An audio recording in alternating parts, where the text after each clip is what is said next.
오늘도 우리 예배 가운데 함께 하신 주님을 찬양합니다. 어떤 분에게 30만 원을 주고 산 애완견이 있었습니다. 그런데 그 애완견이 병이 들었습니다. 그래서 수의사를 찾아갔더니 병원비가, 수술비가 300만 원이 든다는 거예요. 그래서 이걸 어떻게 하나 했더니 다른 옆에 있는 분이 300만 원이 드는데 그냥 다시 애완견 하나 사서 키우는 것이 더 낫겠다고 친절하게 권유를 했습니다. 그때 애완견 주인이 말을 합니다. 수의사님, 300만 원이 아니라 3천만 원이 들어도 수술해 주십시오. 이 아이를 살려주십시오. 이렇게 말합니다. 경제적인 논리로 보면 어리석어 보이지만 그가 왜 그랬을까요? 사랑은 자기의 것을 주어도, 귀한 것을 주어도 아깝지 않기 때문입니다. 그런데 그 사랑의 우선순위가 무엇냐? 사랑의 우선순위가 무엇이냐가 중요한 것입니다. 프랑스의 왕이었던 루이 9세가 마가렛 공주하고 결혼하면서 결혼 반지 안에 이런 글을 새겨 넣었습니다. 첫째 하나님, 둘째 프랑스, 셋째 마가레트.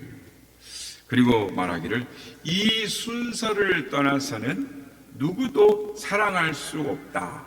그래서 루이 9세는 프랑스 국민들에게 세인트, 성자라는 호칭을 들으며 사랑을 받았던 왕이었습니다. 오늘은 우리가 진심으로 사랑해야 할 우선순위가 무엇인가를 살펴보므로 은혜를 나누고자 합니다. 오늘 본문에 보면 한 율법사가 예수님을 시험하려고 묻습니다. 오늘 본문 34절에서 36절 말씀입니다. 예수께서 사두개인들로 대답할 수 없게 하셨다함을 바리새인들이 듣고 모였는데 그중 한 율법사가 예수를 시험하여 묻되 선생님, 율법 중에서 어느 계명이 크니이까? 유대의 바리새인들은 10계명의 글자 수가 몇 개인 줄 아십니까?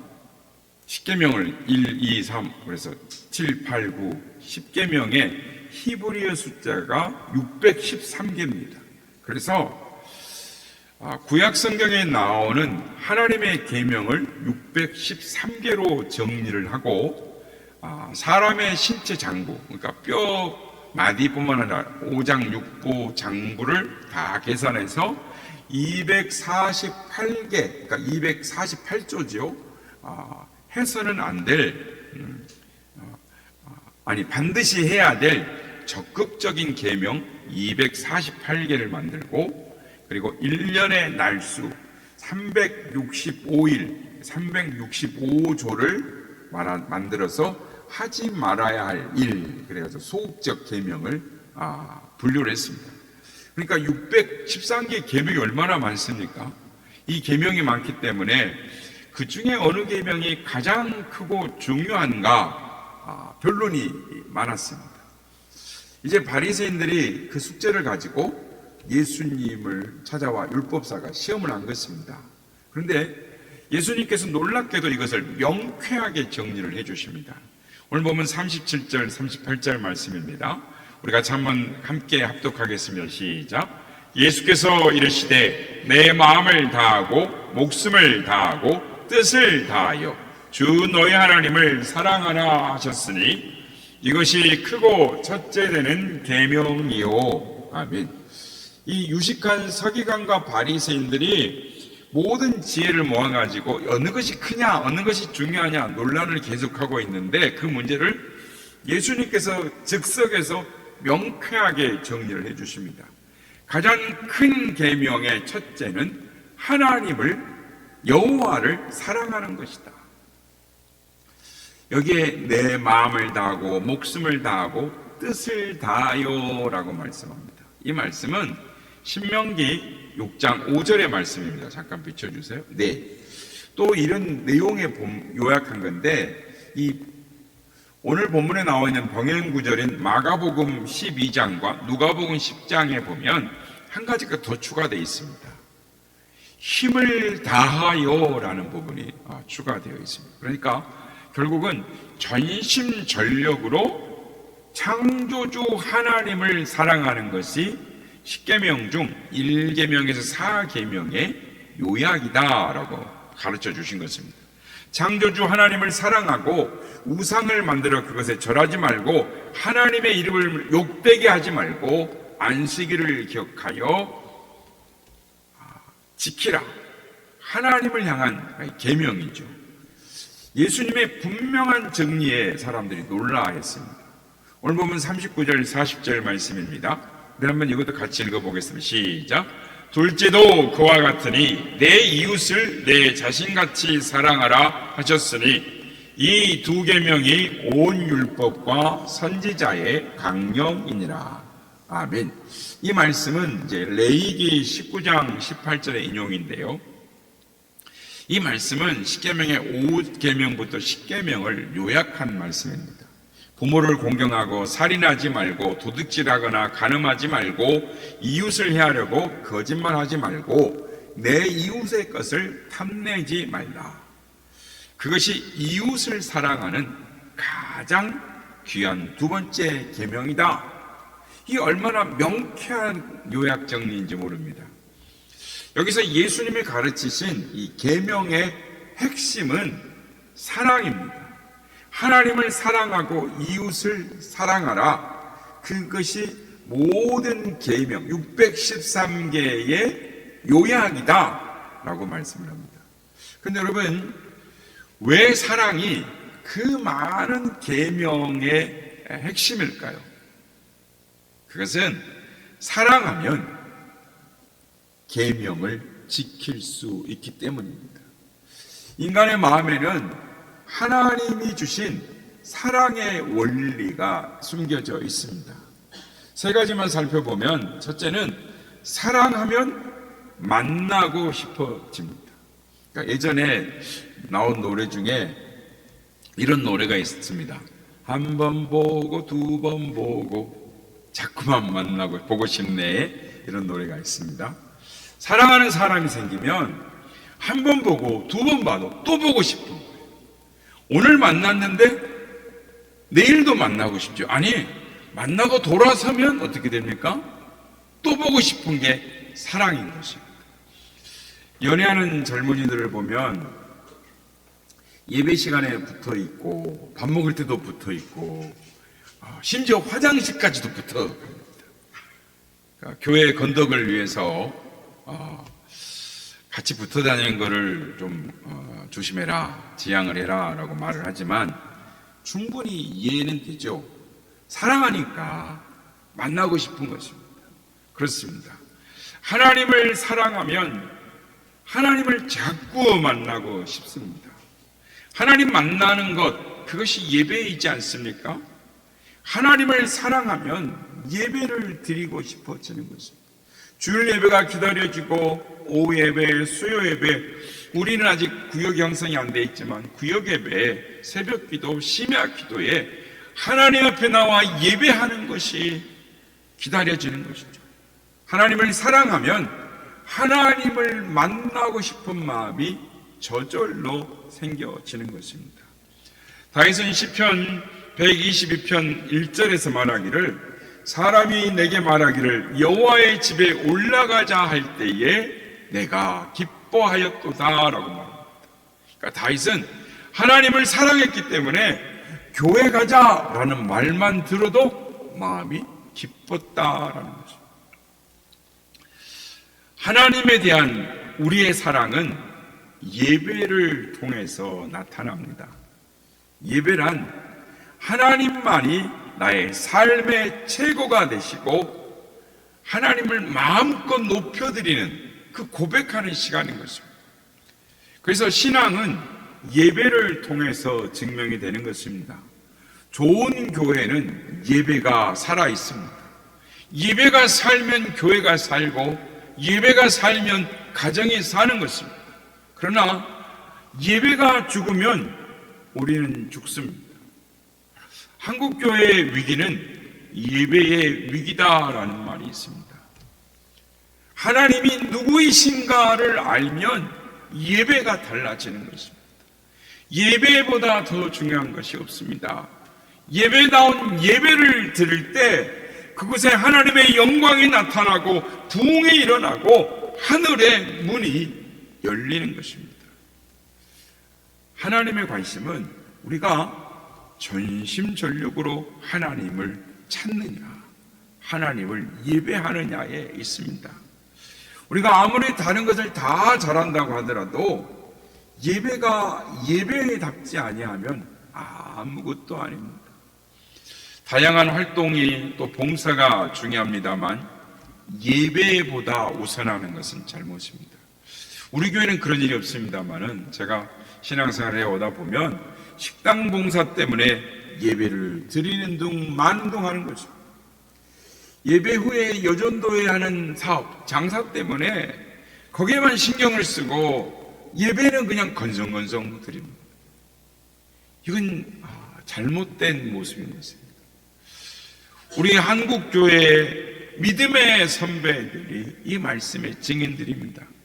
옛날에 믿음의 선배들은 하나님을 얼마나 사랑했는지, 하나님 만나는 것을 얼마나 좋아했는지 모릅니다.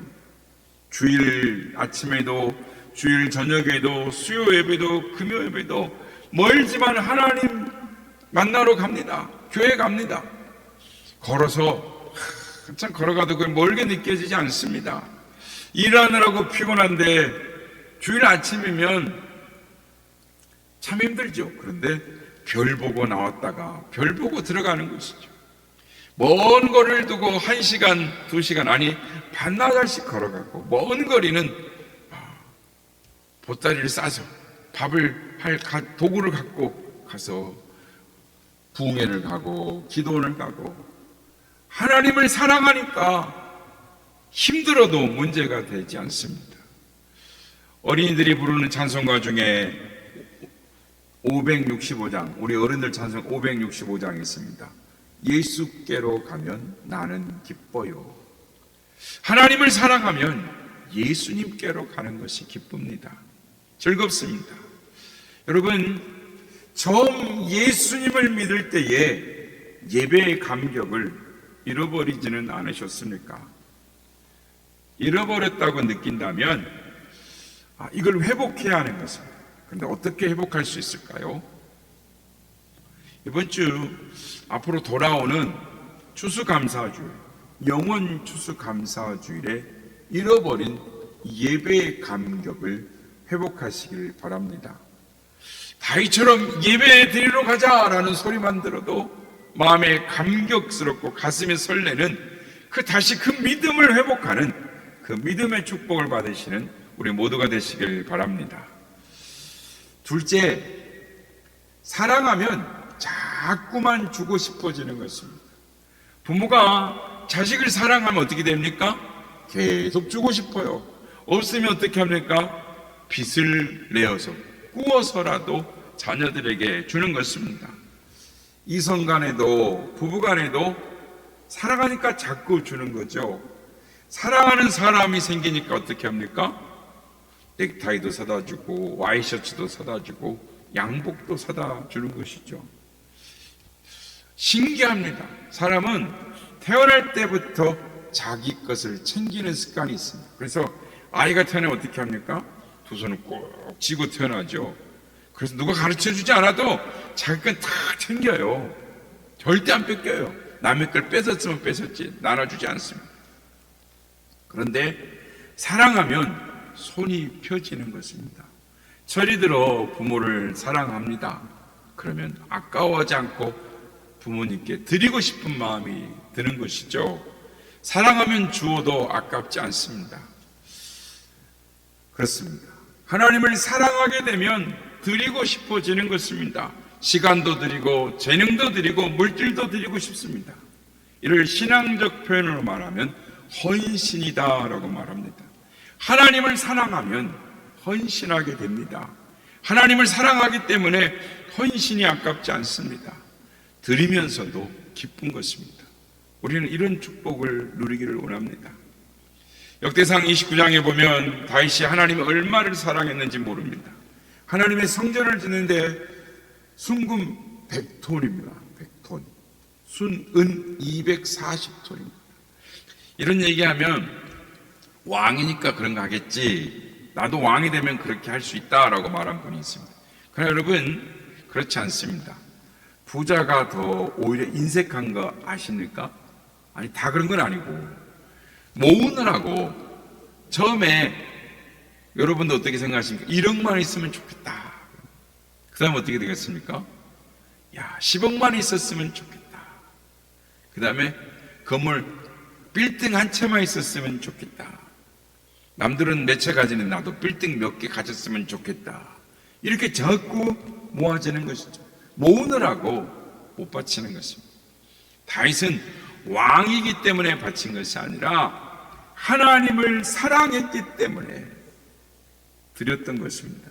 역대상 29장 14절의 다윗의 고백을 보십시오. 모든 것이 주께로 말미암았사오니 우리가 주의 손에 받은 것을 주께 드리나이다. 다윗은 하나님을 사랑했기 때문에 아낌없이 드릴 수 있었던 것입니다. 감사한 것은 우리 교회도 하나님을 사랑하는 성도들이 참 많습니다. 하나님을 사랑해서 자기가 가진 재능을 하나님께 드리고요. 찬양대로, 우리 교회의 찬양대가 일당백인 거 아시죠? 찬양이 합니다. 하나님 사랑하기 때문에 이렇게 하죠. 또 우리 교회 학교는 아직 미약합니다만 그러나 교사로 봉사하는 자매들이 있습니다. 또 주방에서 봉사하시는 우리 권사님, 집사님들 다 계시죠.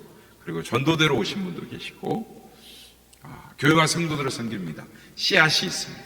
작은 손바닥만한 구름이 있습니다. 큰 나무가 되고 큰 소나기와 같은 역사가 우리 교회도 일어나게 될 줄로 믿습니다. 하나님을 사랑하기에 가난해도 아무것도 없어도 하나님 앞에 드립니다. 그래서 제가 이렇게 봉투를 제가 주일마다 이렇게 이제 갖다 놓으면 제가 봉투를 보면서 참 눈시울이 뜨거워질 때가 있습니다. 제가 알잖아요, 형편을. 그런데 그걸 보면서 하나님을 사랑하니까 이렇구나. 하나님을 사랑하지 않으면 절대로 11조를 드릴 수가 없습니다. 하나님을 사랑하기 때문에 하나님을 사랑하는 사람은 자꾸 드리고 싶은데 못 드려 안타깝죠. 이런 하나님을 사랑하는 그 심령의 축복이 우리 모두 가운데 임하기를 축복합니다. 마지막으로 사랑하면 상대방의 말을 듣게 되어 있습니다. 사랑하면 사랑하는 사람의 말을 듣는 것이죠. 저도 그래서 저희 아내가 뭘 그거 하지 마 그러면 넥타이가 이거 안 돼 이거 매 이러면은 아니야 그 고집 피워본 적이 없습니다. 시킨 대로 하는 거죠. 아내가 이것이 더 낫다라고 하면은 바꾸는 것입니다. 어떤 사람은 결혼을 한 후에도 말을 안 듣고 자기 주장만 펼치는 사람이 있습니다. 이런 사람은 어른이지만 아직 어린애 같은 사람입니다. 그래서 교육학에서는 이런 사람을 성인 아동이다라고 말합니다. 혹시 이런 사람이 있으면 성인 아동이구나, 철이 없어서 그러는구나, 그리고 살살 달래서 잘 사시기 바랍니다. 나중에 철이 들면 눈물 흘리고 잘 회개하고 잘 해줄 것입니다. 그때까지 달래서 잘 데리고 사시길 바랍니다. 어느 목사님이 간증입니다. 그분이 부목사님으로 있는데 교회 어떤 사람 젊은 분이 돌아가셨습니다. 외국에 나가서 일하다가 그냥 풍토병으로 돌아간 것이죠. 그의 아내가 아주 젊은데 두 딸인데 하나는 3살, 4살 정도 돼서 아빠가 갔는데도 막 돌아다니고 한 아이는 등에 업혀 있습니다. 목사님이 아주 아픈 마음으로 이 아내를 바라본 것이죠. 왜냐하면 죽은 사람이 당시 목사님의 나이와 동갑내기였기 때문입니다. 모두들 장지에서 바쁘게 돌아가는데 이 젊은 여자분이 조용히 관 옆으로 가서 그 앞에 놓여있는 영정사진을 딱 붙들고 그 영정사진에 있는 남편의 얼굴을 막 쓰다듬더라는 것입니다. 자기 남편 얼굴을 쓰다듬는 그 모습을 보면서 목사님의 코끝이 찡해오고 마음속 깊은 것이 저려오더라는 것입니다. 그날 집으로 돌아와 아내에게 말했답니다. 여보, 우리 사랑하면서 살아야 해. 사랑하면서 살기도 시간이 아까워 라고 말을 했다는 것입니다. 어느 목사님이 교회에서는 당당합니다. 그런데 집에만 가면 늘 2인자입니다. 아내가 고집이 세서 한 번도 아내를 이겨본 적이 없는 거예요. 그러니까 늘 불만이죠. 갈등이고 좀 부드러운 여자하고 살았으면 좋겠다. 그런 생각을 하는데 아이들이 다 분가해서 둘이 삽니다. 총각 때 어느 분이 충고하기를 아내를 고를 때 딱 3가지만 조심해라. 그러면 남편다운 남편이 될 수 있을 거다. 첫째, 고집센 최씨, 곱슬머리, 그리고 뻐드렁니만 피하면 남편 역할을 잘 할 수 있을 거다. 그런데 아내 고집이 보통이 아닙니다. 그 원인을 모르고 살다가 어느 날 잠을 자는데 옆에서 자는 아내의 모습을 물끄러미 쳐다보다가 순간 수루차게 놀랐답니다. 보니까 자기 아내가 젊은 날에 해주던 충고 그 3박자를 다 갖추고 있더라는 것입니다. 그래서 혼자 기가 막혀가지고 막 웃었다는 거예요. 막 웃으면서 문득 이런 생각이 들었답니다. 그래도 저 여자 덕분에 저 여자에게 연단을 받은 덕에 목회하면서 찾아오는 모든 어려움을 아주 쉽게 극복할 수 있지 않았는가 이러면서 그 3박자를 행복의 3박자로 바꿔서 하나님 앞에 감사를 드렸다고 합니다. 여러분, 이웃을 사랑하는 것 가장 좋은 것, 시작은 가족 사랑입니다. 하나님이 내게 주신 남편을 사랑하고 아내를 사랑하기로 결심하시길 바랍니다. 사랑하는 가족의 말을 잘 듣도록 하십시오. 여러분, 사랑하면 그 사람의 말을 듣는 것처럼 하나님의 말도 듣는 것이죠. 하나님의 말씀을 듣게 됩니다. 하나님의 중요한 말씀이 무엇입니까? 마태복음 28장 19절에서 20절 말씀입니다. 우리 한번 같이 하나님의 말씀을 듣겠습니다. 시작. 그러므로 너희는 가서 모든 민족을 제자로 삼아 아버지와 아들과 성령의 이름으로 세례를 베풀고 내가 너에게 분부한 모든 것을 가르쳐 지키게 하라. 볼지어다 내가 세상 끝날까지 너희와 항상 함께 있으리라 하시니라. 아멘. 디모데후서 4장 2절 시작. 너는 말씀을 전파하라. 때를 얻든지 못 얻든지 항상 힘쓰라. 검사의 오래 참음과 가르침으로 경책하며 경계하며 권하라. 아멘. 우리 교회가 매해년 추수감사주일 때 영혼 추수감사 예배를 하나 앞에 드리는 것은 하나님이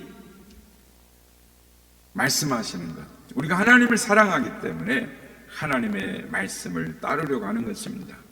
몇 명이 오느냐가 중요한 것이 아니라 우리가 이 새생명을 초청할 때 천하보다 귀한 한 영혼이라도 온다면 그것으로 족하지 않겠습니까? 그런데 우리가 하다 보면 1명 이상은 옵니다. 와서 교회 방문하죠. 저는 이 새생명을 초청하는 것, 앞으로 이 영혼 추수감사 주일을 통해서 수많은 영혼들이 하나님께로 돌아오는 역사가 일어나게 될 줄로 믿습니다. 우리는 하나님을 사랑하기 때문에 새생명을 초청하는 일에 최선을 다해야 하는 것입니다. 여러분, 전도는 그냥 이루어지는 것이 아닙니다. 하나님이 독생자를 세상에 보내셔서 목숨을 바쳐 우리를 구원하신 것처럼 말만이 아닌 희생이 있어야 하는 것입니다. 내가 정한 예배 신자를 사랑으로 다가가야 하고 선물도 주고 음식도 대접하고 진심으로 나를 내어줄 때 마음이 열리는 것입니다. 그래서 하나님께로 나오고 싶은 것이죠. 그렇습니다. 사랑의 터치가 필요합니다. 그냥 눈으로만 돌아보면 그 사람이 어떻게 알겠습니까? 그냥 말로만 어떻게 알겠습니까? 사랑의 터치가 필요한 것입니다. 하나님은 여러분의 그 모습을 다 보고 기억하시고 축복하실 줄로 믿습니다. 히브리서 13장 16절, 오직 선을 행함과 서로 나눠주기를 잊지 말라. 이 같은 제사는 하나님이 기뻐하시느니라. 하나님이 기뻐하십니다. 선을 행하고 나눠주는 것, 하나님이 기뻐하시는 예배입니다. 성도 여러분, 우리가 축복을 받기 위해서 섬기는 것이 아니라 분명한 것은 우리가 이웃을 섬길 때 하나님이 우리를 축복하십니다. 그래서 우리가 반찬 나눔도 하고요, 쉬운 거 아니죠. 하다 보면 지칩니다. 그리고 또 호두과자 나눔도 합니다. 우리가 나눌 때 하나님이 우리를 축복하시는 것이죠. 우리가 뿌린 씨앗들이 언젠가는 싹이 나게 될 것입니다. 일본 소설가 미우라 아야코 이야기를 많이 하는데요, 이 소설 빙점이라는 작품이 있습니다. 일본 아사히 신문에서 이렇게 주찬 1천만엔 이 공모 소설인데요, 최우수작으로 당첨된 책인데 안 읽어보셨으면 한번 읽어보시기 바랍니다. 유명한 것들은 읽어보셔야 됩니다. 요즘 한강 작가의 책도 한번 읽어보시길 바랍니다. 미우라 아야코가 살림의 보택에서 살고 있는 집에서 가게를 열었습니다. 그런데 성격이 원래 열려있고 또 부침성이 있고 사교성이 좋은지라 동네 사람들이 다 미우라 아야코 가게로 옵니다. 장사가 잘 됩니다. 그럼 우리는 어떻게 대답할 것 같습니까? 하나님의 축복이야 라고 기뻐하면서 가게를 더 확장하고 물품을 더 구비하려고 할 것입니다. 그런데 그녀가 남편에 이렇게 말합니다. 온 동네 사람들이 우리 가게만 찾는다면 주변 가게들이 문을 닫지 않겠어요? 그것은 그리스도인으로서 올바른 자세가 아닌 것 같아요. 공존하는 것이 더 중요하다고 생각해요. 구색을 갖추기 위해서 물건을 몽땅 갖다 놓지 말고 우리 가게에 맞는 품목만 갖다 놓고 팔았으면 해요. 그래서 남편이 그녀의 아내의 말에 감동을 하고 남편이 아내 말대로 합니다.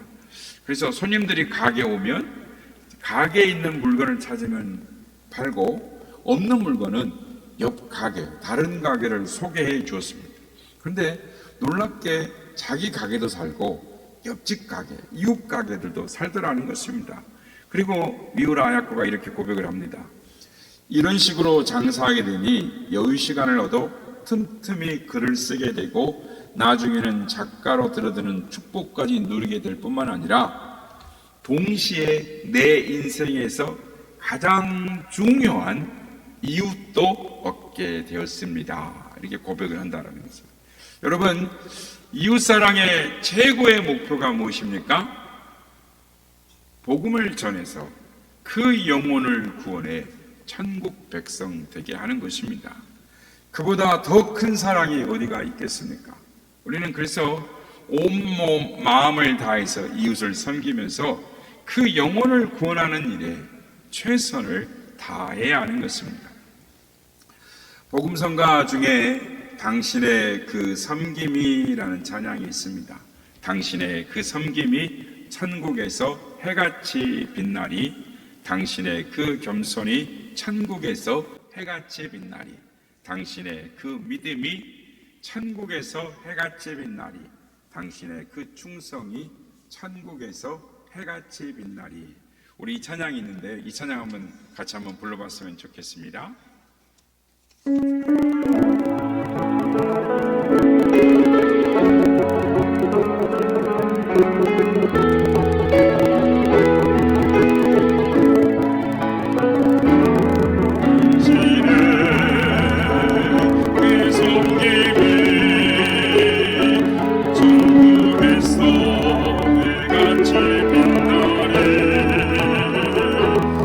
당신의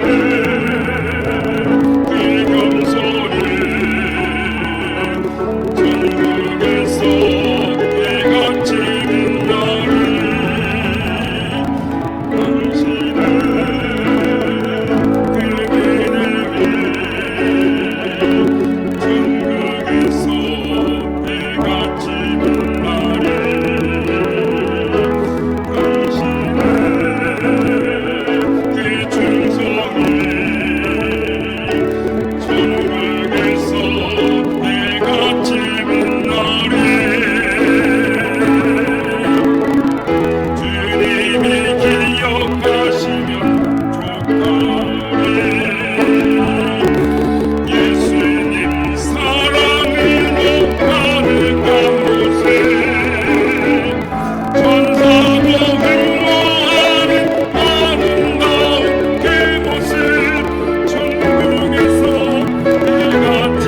이제는 날씨가 제법 추워졌습니다.